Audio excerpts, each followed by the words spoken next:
March 5. Huli ko ngayon. Ang kana ko kagabi. 12 kawil. Ang pain ito tilapia na ginayat. Ganda na sabit oh. Ilalim pero malapit na makawala. Tago sa ilalim. Malmalaan talaga pag maliit na tilapia na maigat. Ginagawa sa kable.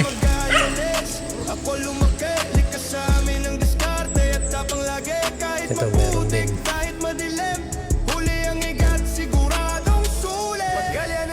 Dukutin ko na ito sa longga.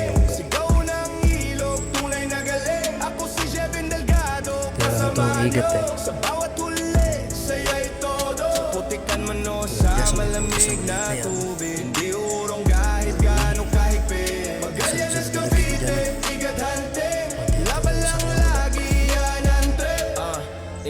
Dito marami na unang huling igat dito. Ang huling igat dito mahigit ng 12. Hindi nga lang malalaki.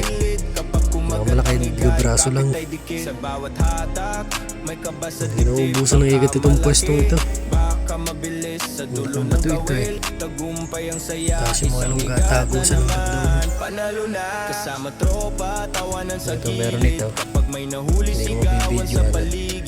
Tutukutin ka sa lunggo. Isang igat na naman. Mga kalating kilo siguro. Tapos na ito. Malagi meron.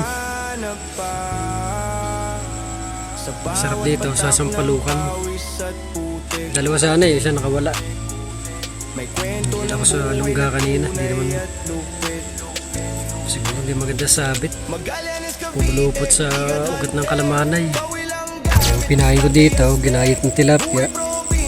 Tapos ipinasok ko sa loob yung kawil. Hindi mararamdaman ng igat yung sabit ng kawil sa kanya. Pwede rin palang ginayat ng tilapia. Para mas maganda pa nga yata sa buhay. Gawang buhay eh. Minsan pag nalulunok na yung niluluwa pa ng igat pag naramdaman yung kawil.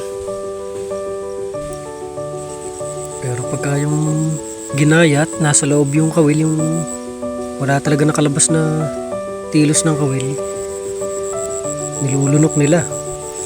Kaya nahuhuli agad. Hindi nila binibitawan yun. Pagka-atras nila ng bigla, mabilis yun eh. Pagkagat yun eh. Hahaklitin yan. Sabit yun. Huli na.